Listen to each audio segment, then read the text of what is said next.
বিমান ঘাঁটি অবস্থিত। এছাড়া অন্যান্য সামরিক সরঞ্জাম গচ্ছিত রাখায় অঞ্চলটির কৌশলগত গুরুত্ব রয়েছে। ফিলিস্তিনের গাজা থেকে শুরু করে লেবানন, ইয়েমেন, সিরিয়া, মধ্যপ্রাচ্যের মুসলিম দেশগুলোর সার্বভৌমত্ব লঙ্ঘন করে একের পর এক হামলা চালিয়েছে ইসরায়েল। হুমকি মনে করলেই হামলা, এভাবে হাজার হাজার মানুষকে হত্যা করেছে বেনিয়ামিন নেতানিয়াহুর ইসরায়েল। এবার নতুন করে সংঘাতে জড়ালো ইরানের সঙ্গে।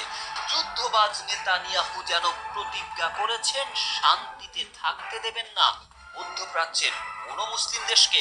প্রশ্ন উঠেছে, ইসরায়েলের পরবর্তী টার্গেট হবে কোন দেশ?